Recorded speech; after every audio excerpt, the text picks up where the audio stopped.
Al-Quran, nafsu itu ada 3. Satu, nafsu mutmainnah, nafsu yang senantiasa mendorong kita semua untuk melakukan hal-hal yang positif, hal-hal yang produktif, hal-hal yang mengajak kita kepada kebaikan, ke arah ketaatan, ke arah surga, ke arah sesuatu yang membangun diri kita sendiri. Itu yang namanya nafsu mutmainnah. Yang kedua, nafsu lawwamah. Allah bersumpah dengan nafsu lawwamah, la uqsimu biyaumil qiyamah wa la uqsimu bin nafsil lawwamah. Apa itu nafsu lawwamah? Yaitu nafsu yang membuat manusia menyesal karena telah berbuat yang tidak atau yang bertentangan dengan hati nuraninya, bahkan bertentangan dengan agamanya. Itu yang disebut lawwamah. Semua kita punya nafsu lawwamah, termasuk Fir'aun. Cuma penyesalan Fir'aun sudah terlambat. Tapi biasanya semua kita itu pasti menyesal apa yang telah kita perbuat yang tidak sesuai dengan hati nurani. Yang paling banyak nyesal, cepat nekat, itu kan perempuan. Betul nggak Bu? Perempuan itu cepat nekat tapi cepat nyesal. Diomeli oleh suaminya, langsung, kalau nggak suka saya, pulangkan saja saya ke rumah orang tua. Kemudian tuh langsung sambil ngomong sambil berkemas, bajunya dimasukin koper. Saya mau pulang. Suaminya nantang, terserah kamu lah, mau pulang, terserah. Kalau pulang nggak bakalan saya jemput, balik lagi alhamdulillah, nggak balik lagi saya ganti yang lain. Nah ini baru juga di luar, nggak jadi tuh balik lagi, enggak Pak, nggak jadi. Hebatnya perempuan itu, cepat nekat, cepat nyesal. Emang koruptor nggak nyesal? Ayo, koruptor yang di Nusa Kambangan, yang di Sukamiskin, yang di Selemba, yang di Cipinang, yang di Tangerang, nyesal nggak? Nyesal. Makanya, waduh, saya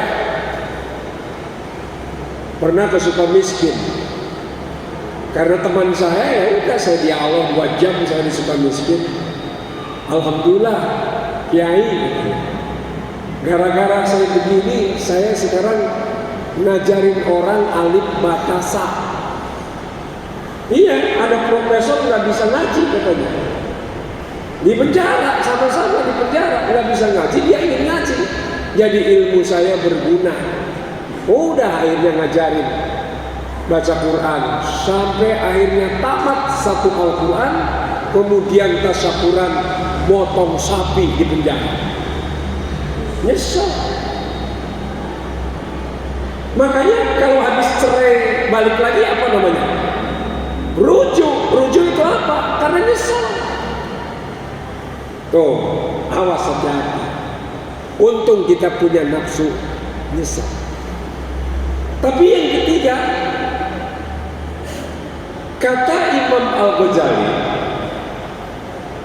atau kata Al-Quran yang ketiga, nafsu ammaratun bisu.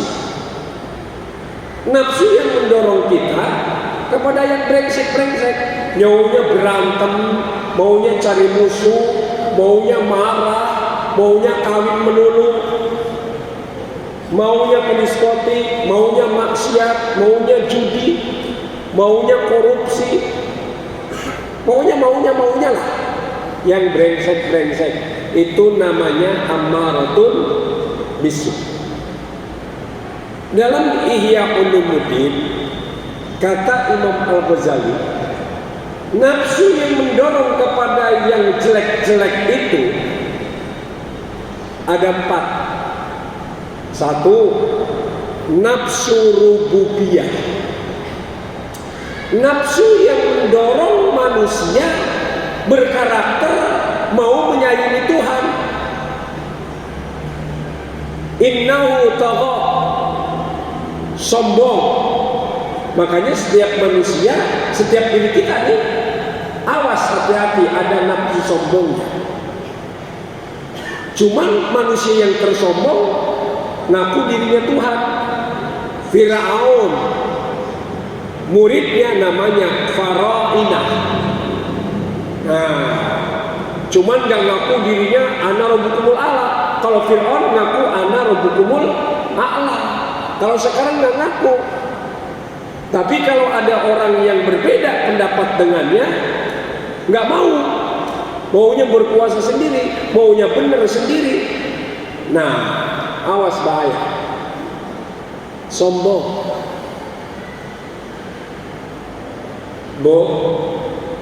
Ada orang kaya sombong. Ada orang kaya sombong enggak? Banyak.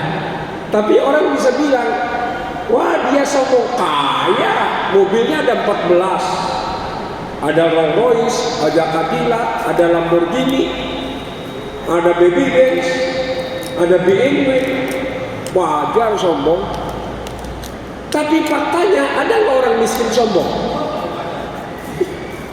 Orang miskin kok sombong gitu. Bahkan bilang yang penting sombong biar miskin. Ya Allah, yang penting sombong, pantas nggak dikasih rezeki Tuhan. Ya akhirnya itu fakta. Ada nggak laki-laki yang ganteng sombong? Banyak, tapi orang bisa bilang, wah sombong, wajar, ganteng. Tapi ada nggak laki-laki yang di bawah standar sombong? Itu namanya rububiyah.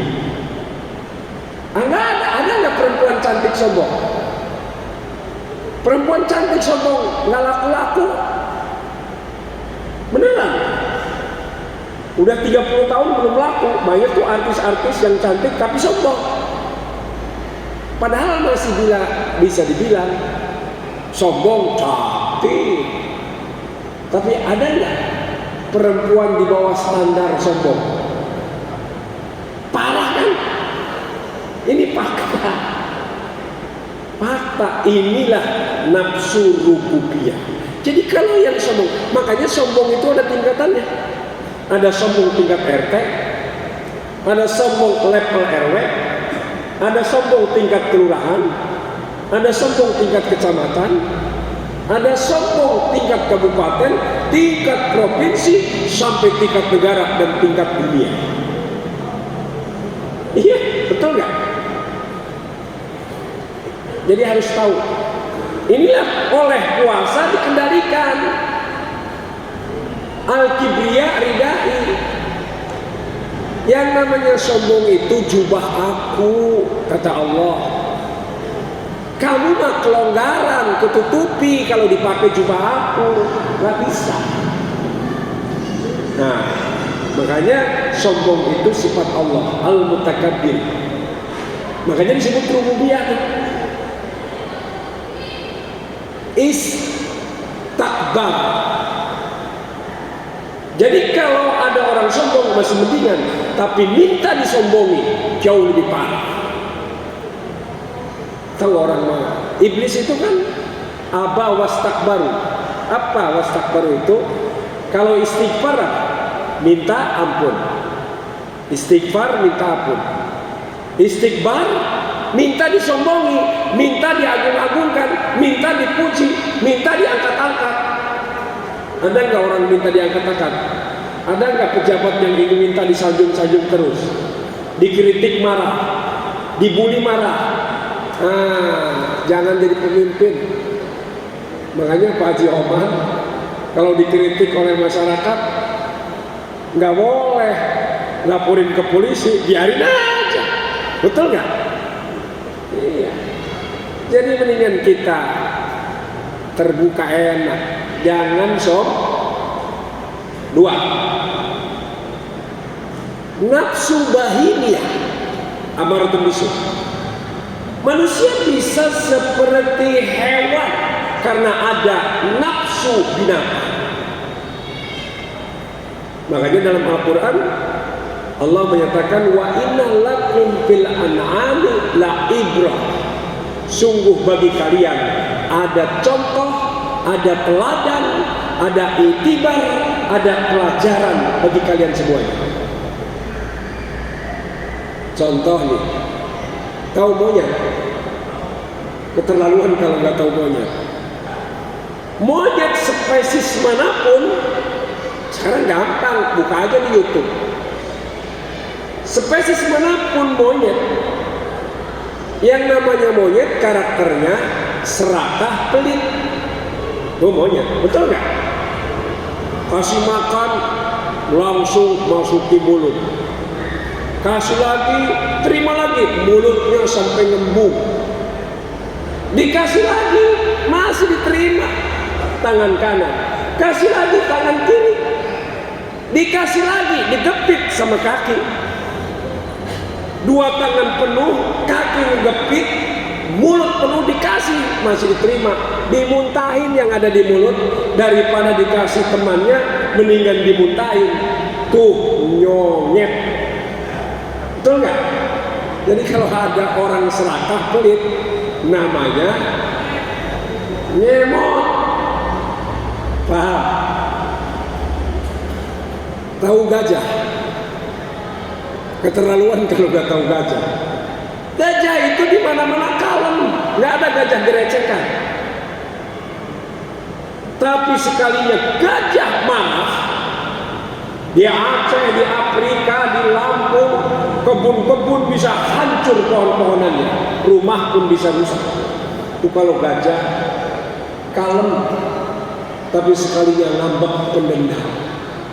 Ada nggak orang yang karakternya kalem tapi pendendam? Ada nggak? Wah, sekalinya bermusuhan sampai kiamat nggak akur-akur. Itu namanya gajah. Lewat di hadapan kita, gajah lewat. Tahu ayam kalkun? Ayam kalkun itu beda dengan ayam katek. Kalau ayam katek dapat makanan langsung tuk tuk tuk tuk tuk, ayam katek. Tapi kalau ayam kalkun dapat makanan langsung mengembang, dia lari menghindar dari temannya, takut diminta. Egoistik, individualistik. Jadi kalau ada dalam sebuah masyarakat orang nggak mau bersosialisasi masyarakat, kerja bakti, alasannya Pak Raden sakit pinggang, itu namanya kalkun. Ada makanan beli dari pasar, lewat tetangganya diumpetin, dimasukin ke dalam baju, itu namanya kalkun. Tahu singa betina, Bu? Singa betina tahu? Galakan mana singa betina dengan singa jantan? Singa betina lah. Kalau saya dulu penasaran, saya pergi ke kebun binatang. Bagaimana lihat tingkah laku singa betina? Kalau sekarang buka di YouTube. Singa betina itu di Arab, di Timur Tengah namanya namiroh. Kalau singa jantan namanya namir. Makanya di Arafah ada masjid namiroh. Rupanya ada seorang wanita agresif punya jasad di situ, masjidnya namanya namiroh. Wanita galak, agresif. Jadi kalau ada rumah tangga suami istri, suaminya kalem, istrinya galak, agresif, itu namanya keluarga singa. Ada atau ada di Tanjung Priok? Banyaklah itulah coba. Banyak kalau saya contohkan itu nggak bisa habis. Dan subuh, udahlah itu segitu aja contohnya. Ya, bahimia. Kenapa? Karena itu ulai kakal an'am. Surat Al-A'raf 179. Manusia dia serupa dengan hewan. Binatang. Manusia itu udah karakter binatang. Awas, hati-hati. Yang ketiga, nafsu sabuhiyah, serigala jahat. Jadi setiap manusia punya karakter jahat. Makanya jangan salah gaul. Ada ustaz gaul sama preman, bukannya preman yang insaf, ustaznya yang jadi preman. Ada nggak? Banyak. Ustaz bergaul dengan artis, bukannya artis yang jadi ustaz, tapi ustaznya jadi artis. Contohnya apa? Fenomenanya apa? Indikasinya apa? Kalau artis dipanggil orang itu ada tarifnya. Kalau jadi MC doang tarifnya sekian. Kalau ngelawaknya setengah jam tarifnya sekian. Ada nggak dai yang pasang tarif? Ayo saya tanya, ada nggak dai yang pasang tarif? Diundang sama masyarakat harus bersekop dulu. Ini namanya salah gaul.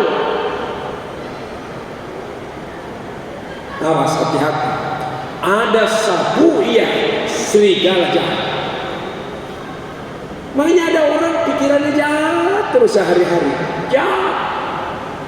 Dalam strata sosial, kehidupan sosial ekonomi itu ada orang yang tiap hari berpikir, ya Allah, besok saya bisa makan enggak ada duit, enggak ada beras. Yang kedua, ada yang berpikir besok kira-kiranya makan dengan apa ya? Duitnya ada. Kalau model Pak Haji Oman, strata ketiga, besok buka di mana? Di restoran, di hotel, buka bersama, di anggota dewan. Tuh, ini yang stratanya ketiga. Di Al-Wisma, gitu kan? Iya kan? Jadi itu ada. Yang di mana pilih? Karena fasilitasnya banyak. Tapi ada yang keempat, besok makan siapa? Betul nggak? Ada nggak orang besok makan siapa nih? Siapa lagi yang hartanya mau saya ambil? Apalagi yang mau saya korupsi? Peluang mana lagi yang saya ambil? Perusahaan mana lagi yang saya akan take over? Ini namanya serigala. Makanya banyak pejabat yang berorientasi proyek untuk keuntungan. Jembatan masih bagus dirombak. Supaya apa? Supaya ada proyek. Awas, ini namanya serigala jahat. Kan udah ditangkap serigalanya, udah diponis kan? Salah satu serigalanya itu kan. Saya nggak sebutin nama karena pasti tahu lah serigalanya itu kan. Iya, serigala jahat. Anak buahnya sendiri tembak, ya kan? Hati-hati. Ada orang tua ngebunuh anaknya, ada istri ngebunuh suaminya, ada suami ngebunuh istrinya, ada yang membakar hidup itu. Kenapa? Karena ada jiwa serigala. Fakta. Yang keempat, amartum bisu, kata Imam Al-Ghazali, syaitoniyah, nafsu setan yang yasuduna ansabilillah, kerjanya ngalang-ngalangi orang berbuat kebaikan. Kalau tadi kan, ya itu kan dirinya maunya yang maksiat. Tapi kalau syaitoniyah, ngajak orang. Dia sudah mabok sendiri, ngajak orang mabok bareng. Dia sudah narkoba, ngajak bareng orang narkoba. Dia sudah korupsi, ngajak orang untuk rame-rame korupsi. Itu namanya setan. Makanya setan musuh yang nyata. Nah sekarang di bulan Ramadan, wasuffidatis syayatin, setan dibelenggu. Siapa yang membelenggu? Ya diri kita. Diri kita.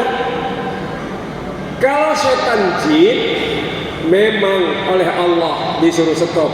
Hei tuyul, hei genderuwo, hei kuntil anak, hei malampir, jangan nongol di luar Ramadan. Begitu. Makanya kalau saudara-saudara, hei pocong, jangan nongol. Jadi kalau bulan Ramadan nih, kita lewat kuburan seserem apapun nggak bakalan ketemu pocong. Karena kalau dari segi setan dari jin disuruh bubar oleh Allah, jangan goda-goda manusia. Tapi manusia banyak yang kesetanan, betul nggak? Iya, di bulan Ramadan banyak yang kesetanan. Kenapa? Karena ada dalam dirinya nafsu setan.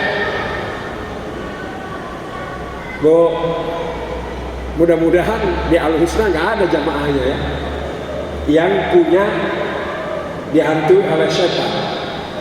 Seminggu lagi mau Idul Fitri, bukan sibuk mempersiapkan bagaimana mendapatkan Lailatul Qadar, sibuknya ke Tanah Abang.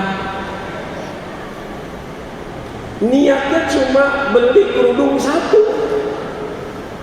Tapi begitu di Tanah Abang dari jam 9, jam 5 baru pulang. Kenapa? Karena kesetanan. Hati-hati. Makanya setan itu membuat nyesel orang. Nyesel itu. Makanya hati-hati. Nah, dengan puasa Ramadan kita kendalikan sehingga setan tidak masuk dalam diri kita, maka itulah Ramadan. Dosa-dosa yang pahsyat diampuni. Doa-doa yang kita panjatkan kepada Allah diterima. Ngaji kita, bacaan Al-Quran kita, waduh luar biasa, dirindukan oleh surga. Setiap kita puasa berbuka, itu surga pintunya sudah terbuka. Ada satu pintu namanya Ar-Royan. Dan yang dirindukan oleh surga di dalam Ramadan ada semuanya. Siapa? Mustaqatun lahum. Al-jannatu mustaqatun lahum. Surga itu merindukan kepada yang 4. 1 as-shaim, orang yang berpuasa. 2 talil Quran, yang membaca Al-Quran. Semua kita kan banyak baca nih. Ada yang sudah 1 juz, ada yang sudah 15 juz, ada, saya yakin ada yang sudah 1 Al-Quran habis, ada. Dirindukan. Yang ketiga, hafizil lisan, menjaga lisan. Dan yang keempat, mut'imil ji'an, ngasih makan sama orang yang kelaparan. Makanya musafir masuk ke masjid ini, dompetnya cekak, dia puasa, kita kasih takjil, maka si pemberi takjil mendapatkan pahala puasa full dari yang diberikan takjil dengan tidak mengurangi pahala orang yang bersangkutan. Terima kasih. Walaupun minkum, wallahu muwaffiq ila aqwamit thoriq. Wassalamualaikum warahmatullahi wabarakatuh.